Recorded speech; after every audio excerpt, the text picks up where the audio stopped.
Welcome back to Unstable TV! And you're through to Irish Couple Reacts. And do stay tuned because this happens every week.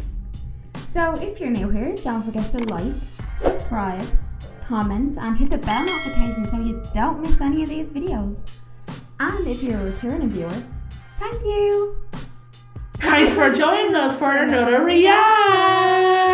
So Danielle, what are we reacting to on Unstable TV? So we are going to be looking at 5 reasons you shouldn't mess with the USA. Ooh, you ready? Yeah, let's go. Let's go! The collapse of the Soviet Union in the early 90s left the United States as the sole superpower in the world, and it's never looked back.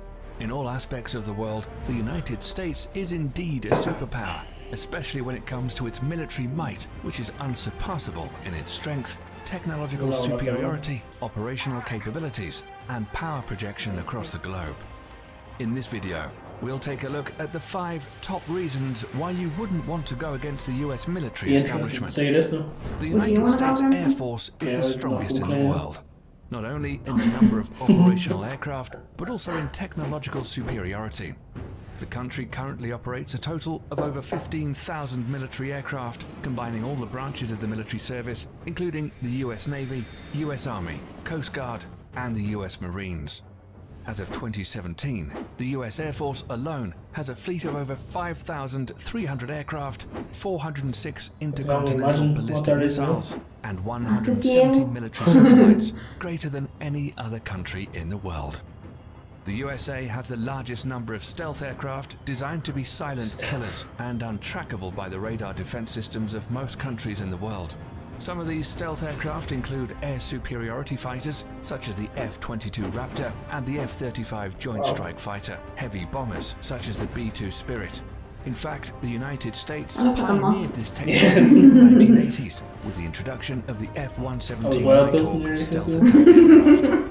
Stealth aircraft are designed to avoid detection using a variety of technologies that reduce radar reflection from ground, sea, or air-based radar antennas, thereby reducing its range of cross-section, or RCS.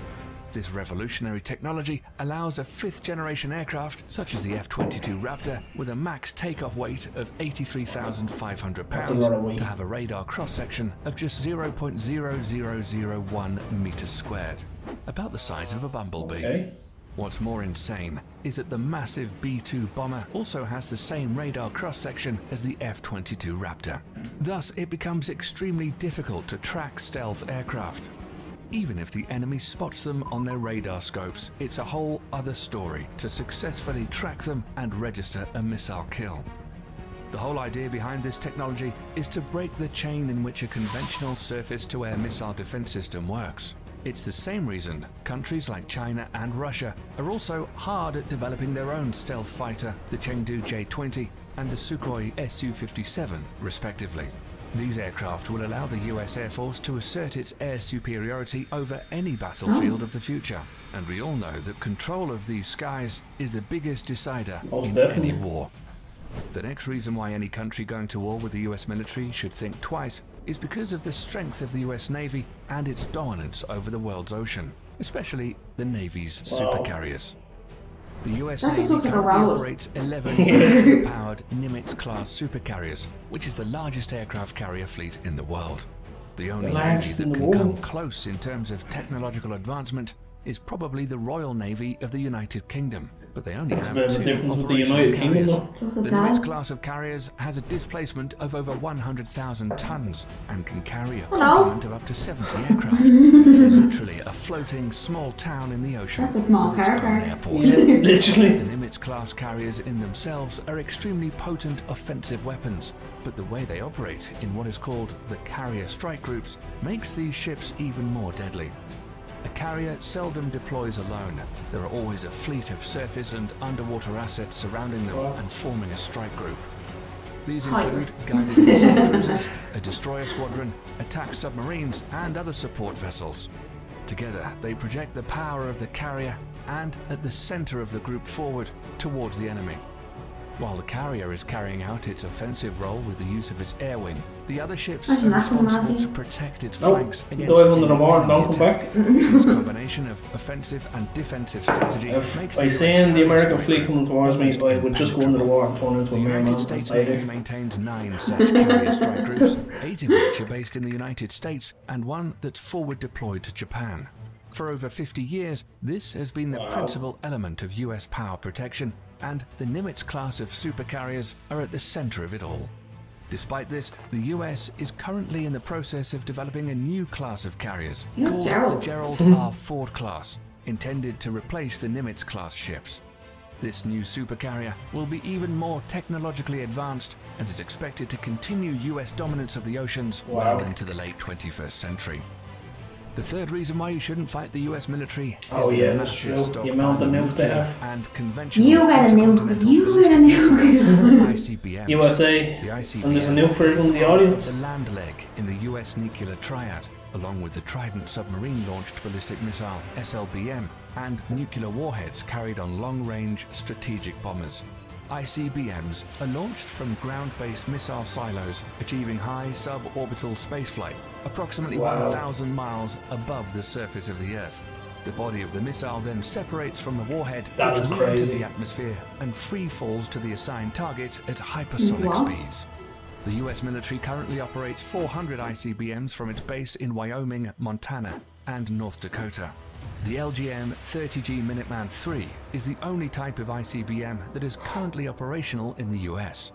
The Minuteman III family of ICBMs were first developed in the 1960s as a response to the Soviet that makes nuclear sense. threat. Throughout the Cold War and beyond, these missiles have undergone constant modernization. In the last decade alone, the US military has undertaken $7 billion worth of Playing upgrades. games over there in the The rocket USA, aren't they? propulsion Where engines, they getting all this the money propellants from? used, the guidance system, Printing and press. even the flight control surfaces have all been refurbished.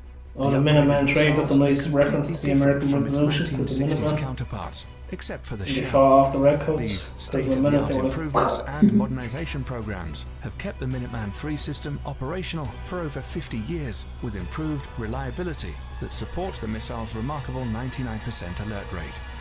The latest versions of the missiles have a range of over 8,000 miles, which is greater than the diameter of the Earth at 7,917.5 miles. They can carry multiple 330 What the kiloton fridge? nuclear warheads, which is 20 times greater than the bombs dropped on Hiroshima and Nagasaki. Not only that, each of these warheads can be assigned to different targets independently. Independently assigned the technology targets? is called Okay, now, multiple okay, independently right. targetable re-entry vehicle. That's fine. MIRV, We got ourselves two and bunkers was first after this. developed for the Minuteman III family of missiles. So any country messing with the United States will have to deal with Definitely. this awesome arsenal of firepower. That's which a can be big launched step back. At a moment's notice. If it weren't the ICBMs or the stealth fighters raining fire down on you, it would be precision-guided munitions, or better known as smart bombs, Smart or bombs. PGMs instead. This is I'd another love to big see what the reason stupid way why is not about. messing with the US military is a good idea. All branches of the US military use smart bombs in some forms or the other. These weapon systems are designed to be precise and hit a specific excuse target me. with maximum efficiency. These bombs are so effective that during the First Gulf War, PGMs comprised only 9% of weapons fired, but accounted for 75% of all successful hits. Since then, for the US military at least, the days of normal artillery shells and unguided bombs are long gone. Nowadays, the military uses PGMs from air, ground, On the sea. I'm the You same. gotta get from the sea as well. Precision-guided munitions Let's see come in USA various over here, like forms nowhere to and run use to, different nowhere to kinds of hide. technologies to achieve precise hits. A large majority of PGMs use the Global Positioning System, or GPS, of satellites These guys to are guide not their messing trajectory around. to target. However, sometimes this becomes a problem, as GPS coverage is not always reliably available everywhere across the globe, or bad weather conditions can hinder operations. Thus, the Office of Naval Research, the Naval Surface What were they Warfare looking at the Center, sun and the for? Army Research Power the Laboratory rockets. have all coordinated to develop the first ever artillery-fired smart munition that will not use GPS guidance. The project is known as Moving Target Artillery Round, or MTAR for short. The MTAR shell can be guided onto stationary as well as moving targets in both land and sea, using a combination of guidance technology. The best part is that these shells can be fired from the existing M777A2 155mm towed Terms of ours on that, it's just a wow factor right there. That's a lot of words. Integrated management self-propelled 155mm artillery systems already in use by the US military. The shells will also feature an extended range of 40 to 60 miles using rocket boosters to propel them. Once finished, it will afford the US military another potent weapon system that outclasses others around the world. Lastly, the fifth and final reason why you shouldn't fight the US drones. military They have a lot of drones. drones. As we see in the military We're all react, they familiar can with check what them an out. unmanned aerial vehicle or drone is and what it's supposed to do. But in recent years, the usability of UAVs are steadily increasing to encompass all spheres of military operations, and the US military is the pioneering spirit behind it. At first, used only for surveillance missions, drones were quickly weaponized after the 9/11 attacks and have been extensively used by the US military in the war against terror. You really don't stand a chance there. It's forecasted that over the next decades, the US is in line to purchase over 1,000 combat drones of various classifications. Some of them, like the Lockheed Martin RQ-170 Sentinel and the Boeing MQ-25 No one's going to stand a chance for all these drones. Final stages of development, and once finished, will provide the US military with state-of-the-art platforms capable of multi-role operations, ranging from attack missions to aerial refueling. Drone technology has reached such heights today that a single UAV can loiter miles above the surface of the Earth for hours, waiting for the target to show its head and stick with impunity. That's a very patient This capability will allow all the technology services of right the US there. military to reduce its dependency on manned platforms, thereby reducing the risks during future combat operations. These 5 weapon systems make the US military extremely dangerous for any adversary looking to get into a conflict with them. In a conventional warfare setting, it's almost impossible to beat the US military machine. That's why modern enemies of the United States are employing more and more asymmetric warfare strategies against the mighty US military. Despite that, the US military juggernaut is hands down the most powerful military complex in the world today, and probably will be for decades to come. That's all we have for you today, folks. Thanks for sticking around till the end. If you like the video and want to stay up to date on cool... I will say that has definitely shown us, do not mess with the USA. They are ready for action. So at the time this was 2017 we're talking about here. So we're 2021 now. Just imagine how big the military has upgraded since then. Because it's good to see more in depth as well. Because like you said, we've done military comparison videos. If you want to go and check them out. And they just give you like a snapshot of everything they have. Whereas this is more in detail about some of the things, which is good to know as well. One question though, what happens if the drone malfunctions? That actually is a very good question. Anyone in the comments below can tell us even a theory on that. We'd love to hear from you. Because now I know what I said there, some of them are operated by humans, but some of them aren't. They're just on their own floating around. Well, obviously they're operated by humans inside. From a military base. Yeah, you can't guarantee that they're going to work 100% of the time. So what happens if the drone was up there on its own and if something happens and you can't fix it? Yeah, definitely for, as they were saying there, for how long it stalks alone in the sky, like that is a lot of time. They even, one thing I will say, like the military itself, of how well it's being built and how well the naval and everything, like the tacticians, like even the formations of it and the way they are building things out in the USA. I do like the fact, now I don't condone, anyone going to war, it's not what we're trying to say with that. But I do like the homage paid to the history of calling some of their stuff the Minutemen. Like, I like how that goes straight back to the essence of the USA and their history, because that's a huge reference and a huge nod to the American Revolution. 100%. So we've definitely seen here the 5 reasons why you should not mess with the USA. Yes. And don't worry, USA, we weren't thinking of messing with you anyway.